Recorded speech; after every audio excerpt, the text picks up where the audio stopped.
ರಾಮದುರ್ಗ ಸರ್ಕಾರಿ ಹಿರಿಯ ಪ್ರಾಥಮಿಕ ಶಾಲೆಯಲ್ಲಿ ಪ್ರಗತಿ ಚಾರಿಟೇಬಲ್ ಟ್ರಸ್ಟ್ ಬೆಂಗಳೂರು ವತಿಯಿಂದ ಶಾಲಾ ಮಕ್ಕಳಿಗೆ ಟ್ರ್ಯಾಕ್ ಸೂಟ್ ಸಮವಸ್ತ್ರ ದೇಣಿಗೆ ನೀಡುವ ಅರ್ಥಪೂರ್ಣ ಕಾರ್ಯಕ್ರಮವನ್ನು ಹಮ್ಮಿಕೊಳ್ಳಲಾಯಿತು. ಸರ್ಕಾರಿ ಕಿರಿಯ ಹಾಗೂ ಹಿರಿಯ ಪ್ರಾಥಮಿಕ ಶಾಲೆ ರಾಮದುರ್ಗ ಗೂಗಿಬಂಡಿಯ ಅಧ್ಯಕ್ಷರಾದ ಮುನೇಶ್ ಜೋಗಲ್ ಕಾಸ್ಟಿ ಅವರು ಖುದ್ದಾಗಿ ಶಾಲೆಗೆ ಆಗಮಿಸಿ ಮಕ್ಕಳಿಗೆ ಸಮವಸ್ತ್ರಗಳನ್ನು ವಿತರಿಸಿ ಮಾತನಾಡಿದ ಅವರು, ಸರ್ಕಾರಿ ಶಾಲೆಗಳು ಉಳಿಯಬೇಕು ಹಾಗೂ ಬಡತನ ನಿರ್ಮೂಲನೆಯಾಗಬೇಕಾದರೆ ಗುಣಾತ್ಮಕ ಶಿಕ್ಷಣ ಒಂದೇ ಪ್ರಮುಖ ಆಧಾರವಾಗಿದೆ ಎಂದು ತಿಳಿಸಿದರು.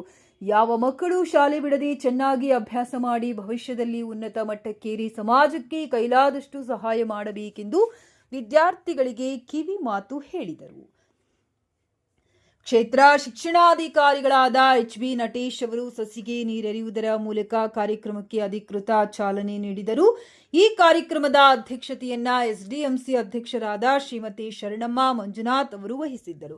ಮುಖ್ಯ ಅತಿಥಿಗಳಾಗಿ ತಾಲೂಕು ಗ್ಯಾರಂಟಿ ಯೋಜನೆ ಅಧ್ಯಕ್ಷರಾದ ಡಾಕ್ಟರ್ ವೆಂಕಟೇಶ್ ಬಾಬು ಹಾಗೂ ರೈತ ಮುಖಂಡರಾದ ಶ್ರೀನಿವಾಸ್ ರೆಡ್ಡಿ ಬಸವನದುರ್ಗ ಹಾಗೂ ಈ ಸಮಾರಂಭದಲ್ಲಿ ಎಸ್ಡಿಎಂಸಿ ಸದಸ್ಯರಾದ ಮಂಜುನಾಥ್ ಜಂಗರ, ಅಂಬರೀಶ್ ಭೀಮಪ್ಪ, ಸುರೇಶ್ ಊರಿನ ಗುರು ಹಿರಿಯರು ಮತ್ತು ಯುವ ಮುಖಂಡರು ಈ ಕಾರ್ಯಕ್ರಮದಲ್ಲಿ ಭಾಗವಹಿಸಿದ್ದರು. ಪ್ರಾಥಮಿಕ ಶಾಲಾ ಶಿಕ್ಷಕರ ಸಂಘದ ಅಧ್ಯಕ್ಷರಾದ ದೇವೇಂದ್ರ, ಗೌರವ ಅಧ್ಯಕ್ಷರಾದ ಹನುಮಂತಪ್ಪ ನಾಯಕ್, ಬಸವನದುರ್ಗ ಶಾಲೆಯ ಮುಖ್ಯೋಪಾಧ್ಯಾಯರು ಹಾಗೂ ಸರ್ಕಾರಿ ಕಿರಿಯ ಪ್ರಾಥಮಿಕ ಶಾಲೆಯ ಮುಖ್ಯೋಪಾಧ್ಯಾಯರಾದ ಶ್ರೀನಿವಾಸ್ ಅವರು ಹಾಜರಿದ್ದು ಕಾರ್ಯಕ್ರಮದ ಯಶಸ್ಸಿಗೆ ಸಹಕರಿಸಿದರು. ಯಾವ ಮಕ್ಕಳು ಶಾಲೆ ಬಿಡದೆ ಚೆನ್ನಾಗಿ ಅಭ್ಯಾಸ ಮಾಡಿ ಭವಿಷ್ಯದಲ್ಲಿ ಉನ್ನತ ಮಟ್ಟಕ್ಕೇರಿ ಸಮಾಜಕ್ಕೆ ಕೈಲಾದಷ್ಟು ಸಹಾಯ ಮಾಡಬೇಕೆಂದು ವಿದ್ಯಾರ್ಥಿಗಳಿಗೆ ಕಿವಿಮಾತು ಹೇಳಿದರು. ಕ್ಷೇತ್ರ ಶಿಕ್ಷಣಾಧಿಕಾರಿಗಳಾದ ಎಚ್.ಬಿ. ನಟೇಶ್ ಅವರು ಸಸಿಗೆ ನೀರೆರೆಯುವುದರ ಮೂಲಕ ಕಾರ್ಯಕ್ರಮಕ್ಕೆ ಅಧಿಕೃತ ಚಾಲನೆ ನೀಡಿದರು. ಈ ಕಾರ್ಯಕ್ರಮದ ಅಧ್ಯಕ್ಷತೆಯನ್ನು ಎಸ್ಡಿಎಂಸಿ ಅಧ್ಯಕ್ಷರಾದ ಶ್ರೀಮತಿ ಶರಣಮ್ಮ ಮಂಜುನಾಥ್ ಅವರು ವಹಿಸಿದ್ದರು. ಮುಖ್ಯ ಅತಿಥಿಗಳಾಗಿ ತಾಲೂಕು ಗ್ಯಾರಂಟಿ ಯೋಜನೆ ಅಧ್ಯಕ್ಷರಾದ ಡಾಕ್ಟರ್ ವೆಂಕಟೇಶ್ ಬಾಬು ಹಾಗೂ ರೈತ ಮುಖಂಡರಾದ ಶ್ರೀನಿವಾಸ್ ರೆಡ್ಡಿ ಬಸವನದುರ್ಗ ಹಾಗೂ ಶಾಲಾ ಸಮಿತಿ ಅಧ್ಯಕ್ಷರು, ಸದಸ್ಯರು, ಮುಖಂಡರು ಉಪಸ್ಥಿತರಿದ್ದರು. ಮಕ್ಕಳು ಕೇಳಿಸ್ಕೋಬೇಕು. ಫಸ್ಟ್ ಕೇಳಿಸ್ಕೋತಾ ಇದ್ದೀರಾ? ಈ ಕಡೆ ನೋಡಿ ಮಕ್ಕಳೆಲ್ಲ. ನಿಮ್ಮ ಕಣ್ಮುಂದೆ ಯೂನಿಫಾರ್ಮ್ ಇದೆ, ಟ್ರಕ್ ಸೂಟ್ ಇದೆ, ಟೈ ಇದೆ, ಬೆಲ್ಟ್ ಇದೆ, ಐಡಿ ಕಾರ್ಡ್ ಇದೆ. ಯಾವುದೇ ಖಾಸಗಿ ಶಾಲೆಗೆ ಸಮಗ್ರ ಪೈಪೋಟಿಯನ್ನು ಕೊಡ್ತಕ್ಕಂತಹ ನಿಟ್ಟಿನಲ್ಲಿ ಇವತ್ತು ಬಸವನದುರ್ಗ ಶಾಲೆ ಇದೆ. ಈ ಶಾಲೆಯ ಮಕ್ಕಳಿಗೆ ಇಷ್ಟೆಲ್ಲ ಕೊಡಮಾಡ್ತಕ್ಕಂತಹ ಒಂದು ಮನಸ್ಥಿತಿ ಇರ್ತಕ್ಕಂತಹ ಮುನೇಶ್ರವರು ಬೆಂಗಳೂರಿಂದ ಇಷ್ಟು ದೂರದವರೆಗೆ ಗಮನ ಹರಿಸಿದ್ದು ಬಹಳ ವಿಶೇಷ. ಯಾವುದೇ ಕೆಲವೊಂದು ಸಹಾಯಗಳನ್ನು ಮಾಡುವಂತಹ ಸಂದರ್ಭದಲ್ಲಿ ಏನೋ ಒಂದು ವೈಯಕ್ತಿಕವಾದಂತಹ ಹಿತಾಸಕ್ತಿಗಳಿರ್ತವೆ. ಆ ಕ್ಷೇತ್ರಕ್ಕೆ, ಆ ವ್ಯಾಪ್ತಿಗೆ, ಆ ತಾಲೂಕ್ ಪಂಚಾಯತಿಗೆ, ಜಿಲ್ಲಾ ಪಂಚಾಯತಿಗೆ ಆ ಥರ ಏನು ಯೋಚನೆ ಇದ್ದು ಏನೋ ಬೆಳಿಬೇಕು ಅಂತ ಯೋಚನೆ ಮಾಡ್ತಾರೆ. ಎಲ್ಲಿಂದ ಎಲ್ಲಿಯ ಬೆಂಗಳೂರು, ಎಲ್ಲಿಯ ಬಸವನದುರ್ಗ, ನಮ್ಮ ಕೊಪ್ಪಳ ಜಿಲ್ಲೆವರೆಗೂ ಬಂದು ತಾವು ಇಷ್ಟು ಉದಾರವಾಗಿ ನೀವು ಸಹಾಯ ಮಾಡ್ತಾ ಇದ್ದೀರಿ ಅಂತ ಹೇಳಿದ್ರೆ ಭಗವಂತ ನಿಮ್ಮನ್ನು 100 ಕಾಲ ಚೆನ್ನಾಗಿ ಇಡಲೇಬೇಕು. ಅದು ಭಗವಂತನ ಹಕ್ಕು ಆಗುತ್ತದೆ.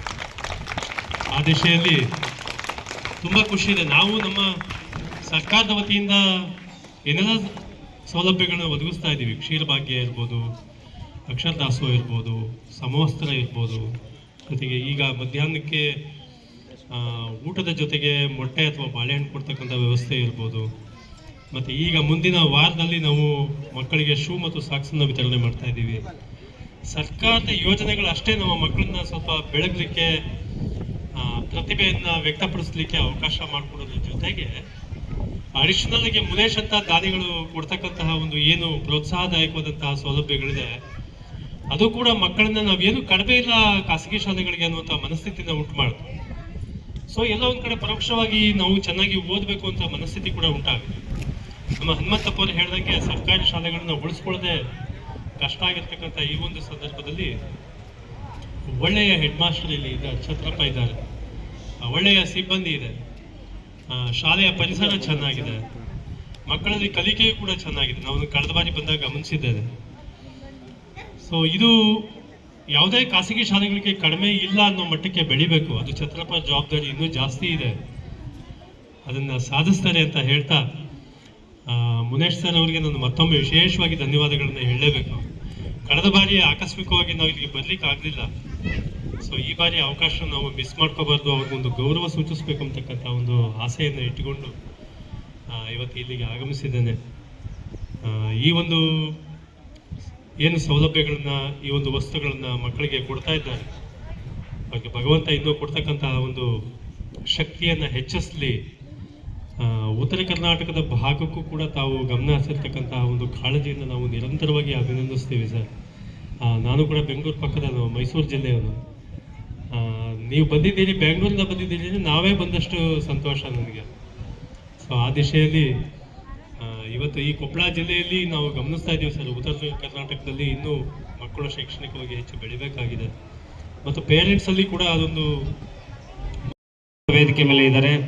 ಆಮೇಲೆ ಈ ಒಂದು ಊರಿನ PhD ಪದವಿಯನ್ನು ಪಡೆದು ಉನ್ನತ ಶಿಕ್ಷಣ, PhD ಅಂದರೆ ಉನ್ನತ ಶಿಕ್ಷಣ ಮಟ್ಟ, ಆ ಒಂದು ಉನ್ನತ ಶಿಕ್ಷಣವನ್ನು ಪಡೆದು ಹಲವಾರು ಸದಸ್ಯರುಗಳು, ಮಂಜುನಾಥ್ ಸರ್ ಅವರು, ಆಮೇಲೆ ಹನುಮಂತಪ್ಪನವರು, ಆಮೇಲೆ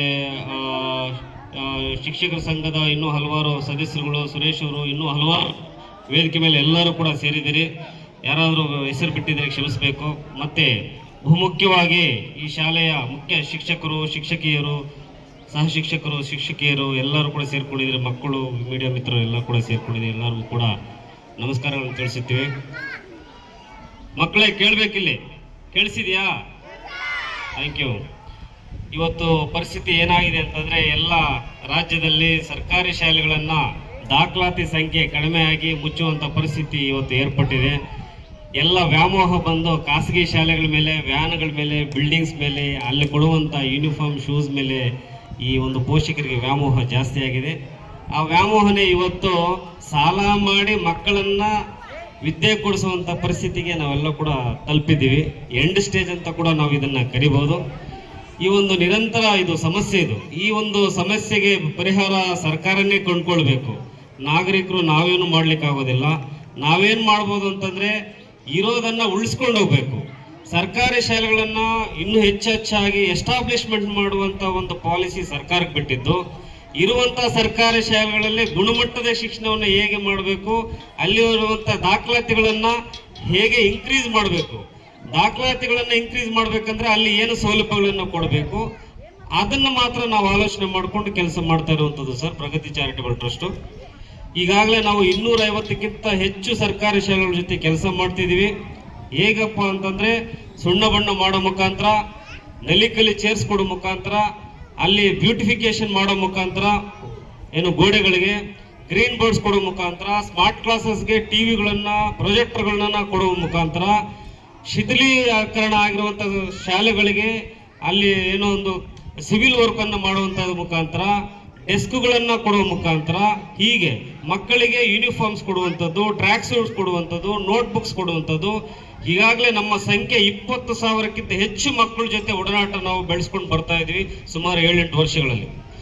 ಇದರಿಂದ ಏನು ನಾವು ನೋಡ್ತಾ ಇದ್ದೀವಿ, ಅದರ ಒಂದು ಇಂಪ್ಯಾಕ್ಟ್ ಏನಾಗ್ತಿದೆ, ಅದರ ರಿಸಲ್ಟ್ ಏನಾಗ್ತಿದೆ ಅಂತಂದ್ರೆ, ದಾಖಲಾತಿಗಳು ಕೊಂಚ ಮಟ್ಟಕ್ಕೆ ಅದು ಇನ್ಕ್ರೀಸ್ ಆಗ್ತಿದೆ. ನಾವೆಲ್ಲ ಎಲ್ಲೆಲ್ಲಿ ಕೆಲಸ ಮಾಡ್ತೀವಿ ಕೊಂಚ ಮಟ್ಟಕ್ಕೆ, ಬಹುತೇಕ ಅಂತ ನಾವು ಹೇಳಲಿಕ್ಕೆ ಆಗೋದಿಲ್ಲ, ಕೊಂಚ ಮಟ್ಟಕ್ಕೆ ಅದು ಡ್ರಾಪ್ ಡೌನ್ ಆಗೋದಕ್ಕಿಂತ ಅಟ್ಲೀಸ್ಟ್ ಸ್ಟೇಬಲ್, ಅಟ್ಲೀಸ್ಟ್ 1-2 ಮಕ್ಕಳು ಇನ್ಕ್ರೀಸ್ ಆಗುವಂಥ ಪರಿಸ್ಥಿತಿಗಳನ್ನ, ಒಂದು ನಿರೀಕ್ಷೆಯನ್ನ ನಾವು ನೋಡಿದ್ದೀವಿ.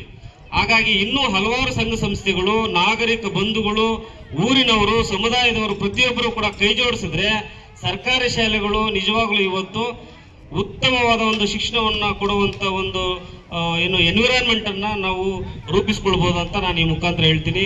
ಕಾರಣ ಏನಪ್ಪಾ ಅಂತಂದ್ರೆ, ಸರ್ಕಾರಿ ಶಾಲೆಗಳಲ್ಲಿ ಶಿಕ್ಷಕರು ಇವತ್ತು